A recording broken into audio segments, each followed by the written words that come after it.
Hi friends, welcome to our channel. Samanth కేసులో court చివరి judgement అయితే ఇచ్చే రోజైతే వస్తుంది. అనామిక రాజ్కు మరణశిక్ష విధించాలి అని ఎంతగానో ప్రయత్నాలైతే చేస్తూ ఉంటుంది. కానీ చివరాఖరకు కోర్టు వారు జలక్కిస్తారు అనామికకు. అనామిక జీవిత ఖైదీ, జీవితాంతం జైల్లో చిప్పకూడు తింటూనే బతకాలి అని చివరి జడ్జిమెంట్ రావటంతో అనామిక కుప్పకూలుతుంది.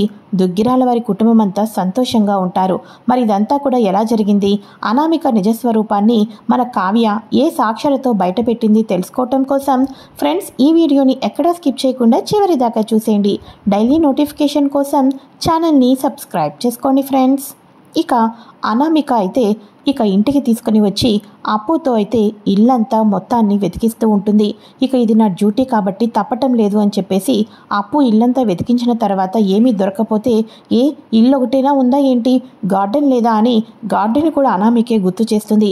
గార్డెన్ మొత్తం కానిస్టేబుల్స్ వెతికిన తర్వాత కార్ ఒకటే మిగిలిందని రాజ్ కార్ కూడా కీస్ కూడా ఇవ్వడంతో ఒక్కసారిగా డిక్కీ ఓపెన్ చేయగానే అందులో సామంత్ బాడీ అయితే కనిపిస్తుంది.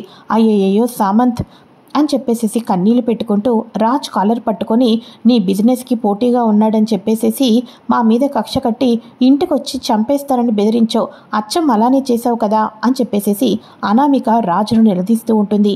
ఈ లోపల మీడియా వాళ్ళు రావటం, మీడియా వాళ్ళు ఏం జరిగింది మేడం అని అనగానే రాజ్కి మరణశిక్ష పడాలి, ఎందుకంటే నేను పెళ్లి చేసుకోబోతున్న సామంత్ని చంపేశాడు, తన తమ్ముడితో నేను సరిగ్గా లేనని విడాకులు ఇచ్చేశానని నా మీద కక్ష సాధించాడు.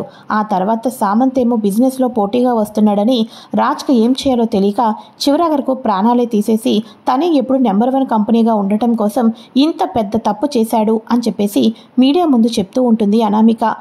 కావ్య ఈ అనామిక కావాలని నిందలు నా భర్త మీద వేస్తుంది, నా భర్త అంత మూర్ఖుడు కాదు, అలాంటి వాడు కానే కాదు అని చెప్పేసి కావ్య మీడియా వాళ్ళతో చెప్తూ ఉంటుంది.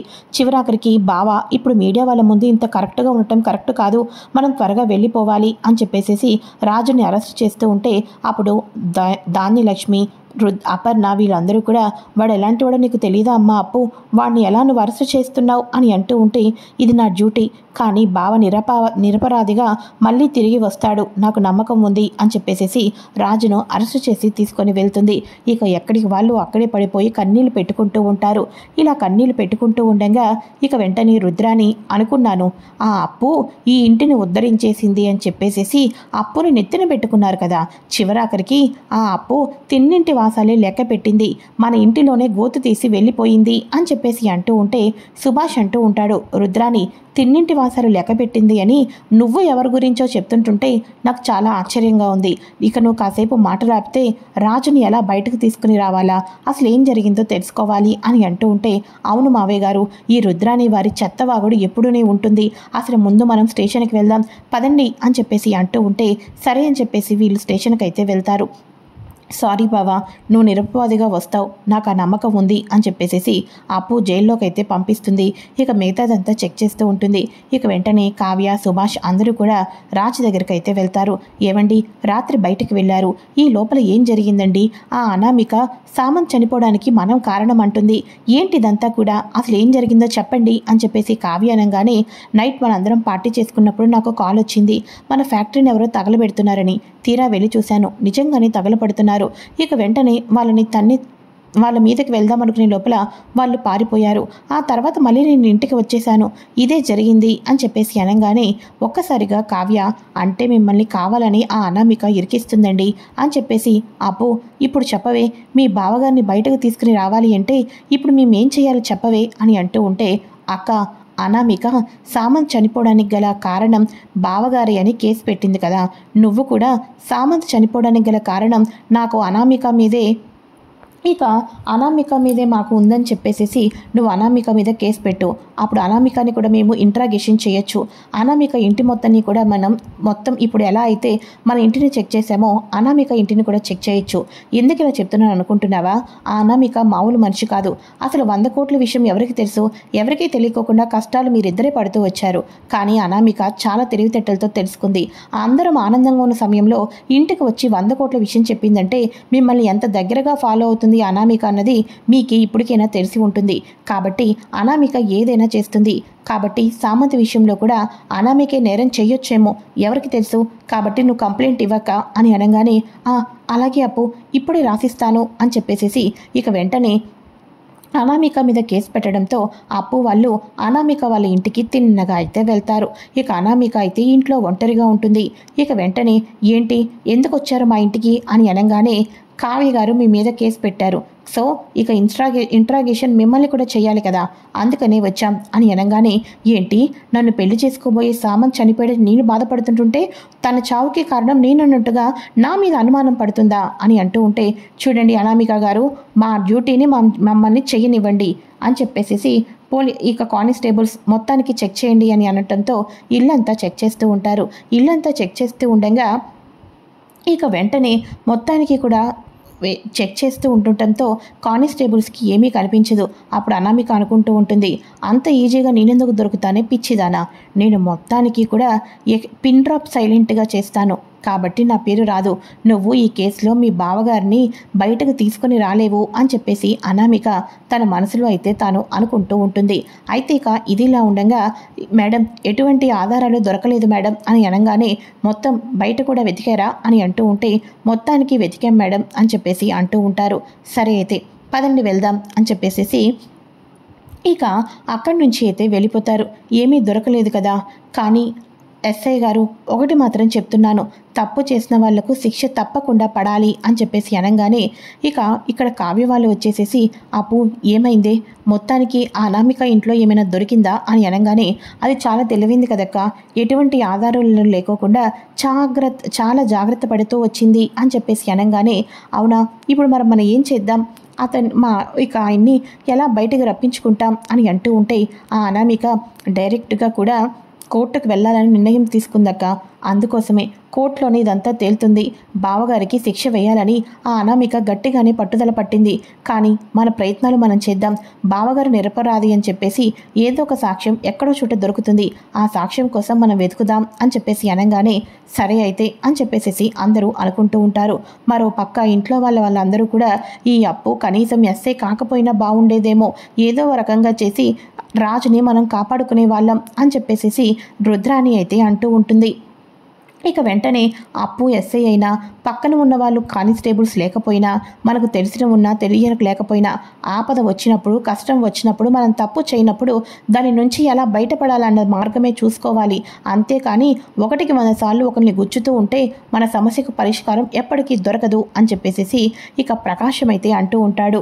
ఇక వెంటనే కావ్య వాళ్ళందరూ కూడా ఏం చేయాలని ఆలోచిస్తూ ఉండంగానే ఇక కేసు అయితే కోర్టుకైతే వెళ్ళిపోతుంది. కోర్టుకు వెళ్ళిపోయిన తర్వాత అనామిక నేను చేసుకోబోయే నా భర్త కానీ బిజినెస్ రంగంలో పోటీగా ఉన్నాడని ఇంటికి వచ్చి మరీ వార్నింగ్ ఇచ్చి చంపేస్తానని బెదిరించాడు. ఆ తర్వాత ఇక తన కారులోనే తన ఇంట్లోనే చనిపోయి కనిపించాడు. సో అతనికే శిక్ష పడాలి అని చెప్పేసి ఇక మన అనామిక అయితే అంటూ ఉంటుంది. ఆరో పక్క రాజ్ నాకు ఎటువంటిది తెలీదు, ఇందులో నా హస్తం ఏమీ లేదు అని చెప్పేసి రాజ్ అంటూ ఉంటాడు. ఇక తప్పు చేసిన వాళ్ళు ఒప్పుకోరు కదా యువర్ ఆనర్ అని చెప్పేసి అనామిక అయితే రాజ్కు శిక్ష పడాల్సిందే, ఎందుకంటే తన కుటుంబంలో తన తమ్ముడిని నేను వదిలేసేసి సామంతుతో ఉన్నానని చెప్పేసి నా మీద కక్ష సాధించడం కోసం నాకు జీవితంలో పక్కన ఇంకెవరు ఉండకూడదని నన్ను పెళ్లి చేసుకోబోతున్న సామంతుని చంపించాడు, ఈ రాజే చేశాడు ఇదంతా కూడా అని చెప్పేసి అంటూ ఉంటారు. అయితే ఇక ఇదిలా ఉండగా ఇక రాజేమో కాదు అంటూ ఉంటే కోర్టు వారు మొత్తానికి అనామిక అవన్నీ కూడా వింటారు.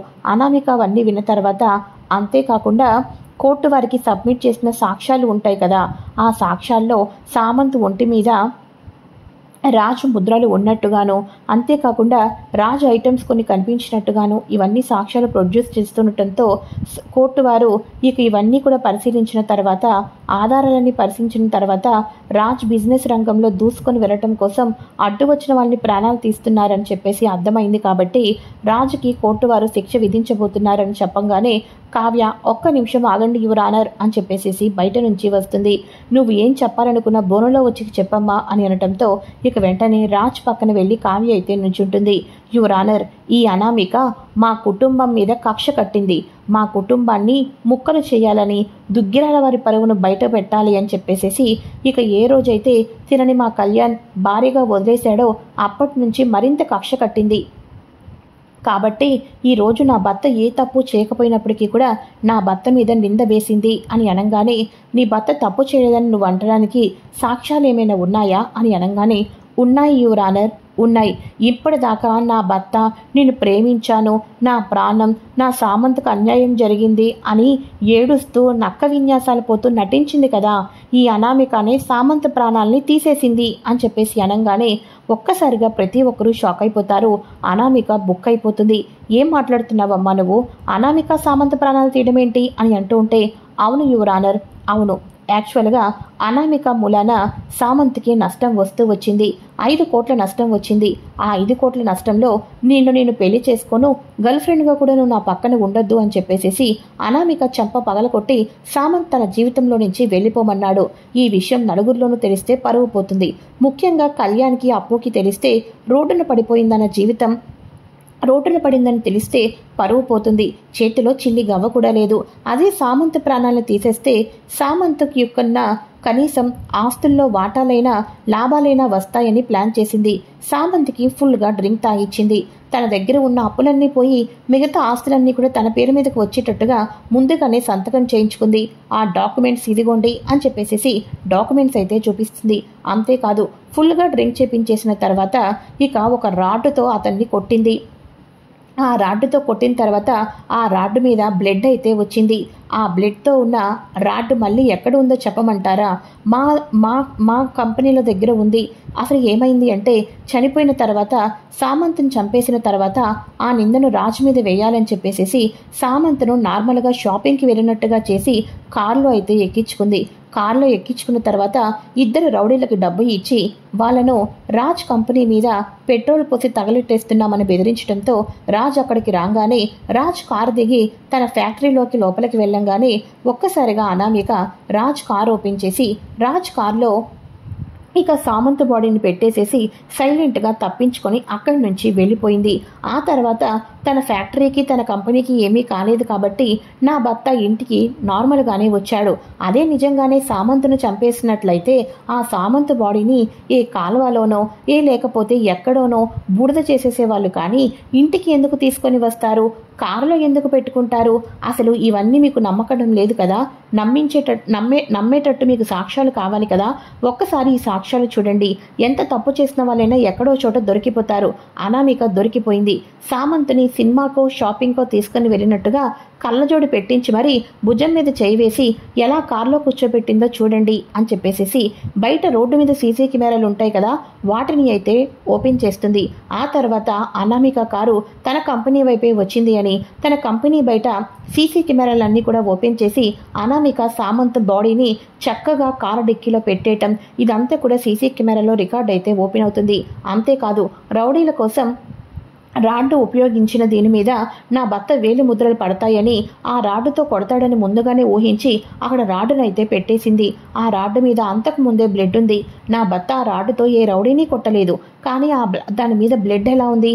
ఆ బ్లడ్ సామంత్ బ్లడ్ అని చెప్పేసి పూర్తి నిజాలన్నీ కూడా బయట పెడుతుంది కావ్య.